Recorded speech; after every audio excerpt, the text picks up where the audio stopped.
നല്ല മൂവിയാണ്, ഫൺ മൂവിയാണ്. ഇവിടെ തന്നെ വർക്കൗട്ട് ആയിട്ടുണ്ട്. നല്ല പടമാണ്, നല്ല കോമഡി പടമാണ്, ഫാമിലിയായിട്ട് കാണാൻ പറ്റിയൊരു പടമാണ്.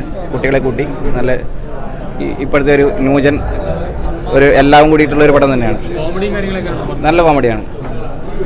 ഇൻ്റർവെല്ലിൽ വരെ പക്ക കോമഡിയാണ്. ഇൻ്റർവെല്ല് കഴിഞ്ഞ് കുറച്ച് സീരിയസ് ആയിട്ട് പോകുന്ന പടങ്ങൾ. സൂപ്പർ പടമായിരുന്നു, അടിപൊളി. അടിപൊളി, ഒന്നും പറയാനില്ല.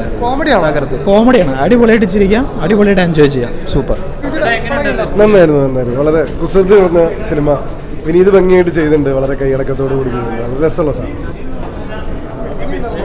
നല്ല മൂവിയാണ്, ഫൺ മൂവിയാണ്. എന്തൊക്കെയുണ്ട്? വിനീതേട്ടൻ നന്നായി പെർഫോം ചെയ്തിട്ടുണ്ട്. പിന്നെ നിഖില, ഐശ്വര്യ, ചിപ്പി എല്ലാവർക്കും നല്ല ഒരു സ്പേസ് ഉണ്ടായിരുന്നു. ത്രൂ ഔട്ട് ഒരു എൻ്റർടൈനറാണ്. ക്ലൈമാക്സ് ചെറിയ ട്വിസ്റ്റ് ഉണ്ട്, നന്നായിട്ടുണ്ട്. ഈ ഹ്യൂമറും കാര്യങ്ങളൊക്കെ ഇവിടെ തന്നെ വർക്കൗട്ട് ആയിട്ടുണ്ട്. ഒരു വടക്കൻ മേഖലയിലെ ഒരു സബ്ജക്റ്റാണ്. അതെ, പക്ഷേ നമുക്ക് എല്ലാവർക്കും എൻജോയ് ചെയ്യാൻ പറ്റിയൊരു സംഭവമാണ്. മീൻസ് വരാത്തൊരു ജോണർ നമുക്ക് തോന്നിക്കും. ത്രൂ ഔട്ട് നല്ലൊരു മൂവിയാണ്. കുടുംബ പ്രേക്ഷകർക്ക് അതെ, എൻജോയ് ചെയ്യാൻ പറ്റും. നല്ലൊരു 2 hours നല്ലൊരു എൻജോയ്മെൻ്റ് ആണ്.